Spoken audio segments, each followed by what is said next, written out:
Inquiry into data costs heard that internet remains unaffordable to the poor. The cost drivers for data are said to be, amongst others, the rand-dollar exchange rate, as it affects the importing of equipment required for constant upgrading of mobile networks. High electricity costs are also adding to the import costs, and the lack of competition in the markets are also to blame. The inquiry also heard that the consumers do not have a choice but to pay the high costs for quality services provided by the mainly dominant players in the sector. Gloria Sefako-Musi spoke to a researcher about this particular issue.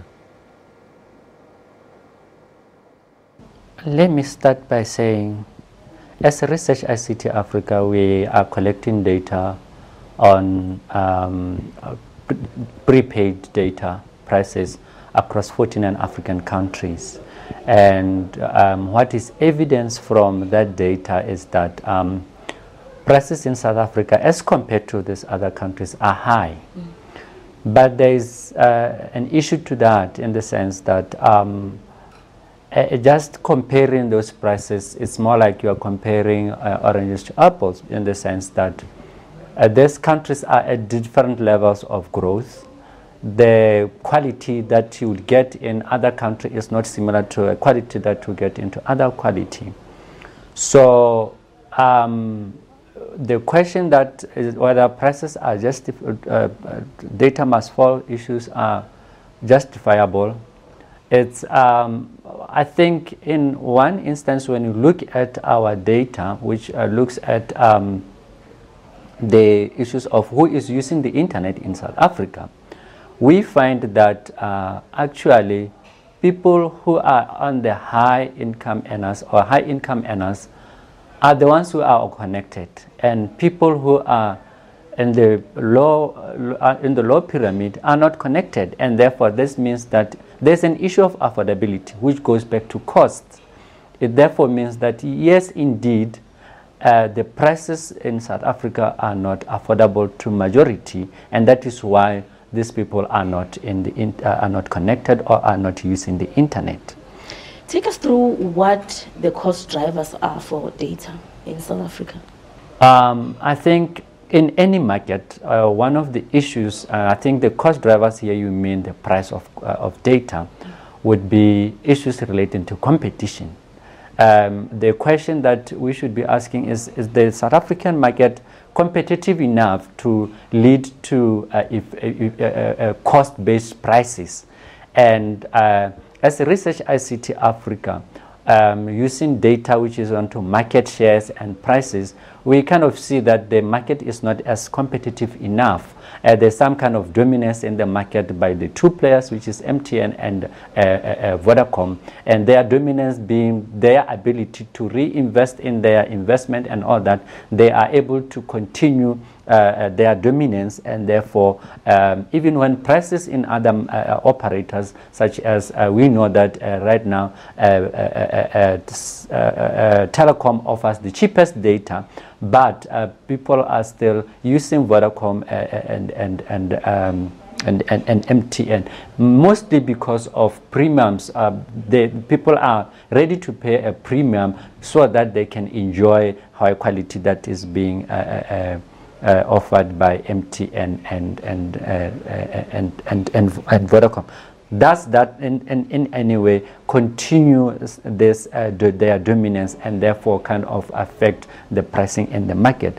Other drivers of the cost will include input costs, which are mostly affected by the rand and dollar exchange rate. We know that this volatility in the rand kind of affect the imports that these operators have to do in order to improve their infrastructure. Would you say, you've already said there's not enough competition? Is government doing enough to address the competition issues that we face, to broaden the market? I think ICASA, there have been some regulatory issues, and I think we all know that there are some other issues where there's kind of government intervention. But when you look at the market of telecom, the idea is to limit government intervention in the market.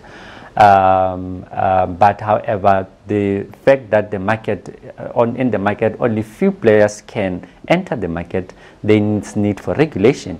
And in this particular case, the regulation can only happen at wholesale level.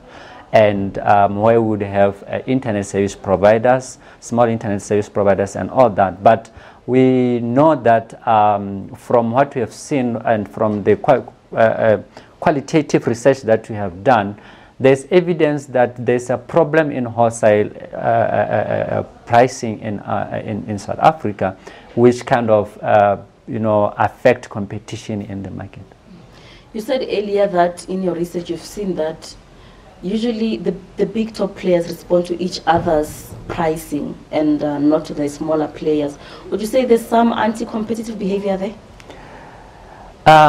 This comes because of dominance. And as I've already said before, is that dominance in the telecommunication market is due to issues relating to one operator being the first mover, being the one to enter the market like earlier than the others.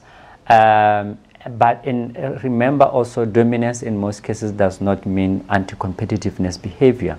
But because of their dominance, it means that they have the muscle to invest. They have the muscle to kind of, reduce prices where they need. And as we've seen now, we are seeing Vodacom kind of, offering, products and like 2 GB. It offers a 2 GB at a price of 2 GB, but they give you 4 GB. And we know that over the years, when you look at the investment, Vodacom and MTN are investing more on their infrastructure as compared to other operators. And this somehow shows that actually the small operators cannot compete with these high operators. This had to be looked into, but the regulation should be in such a way that it does not actually disincentivize these operators to reinvest in their network, because that's the most important in the market. You need quality data, you need coverage, you need to be connected wherever you are. So the regulation must be in such a way that it would not disincentivize the other players. What would you say are the solutions to the kind of challenges that we are seeing in this market? Yeah, that's a very interesting question. I think one of the issues that could be looked into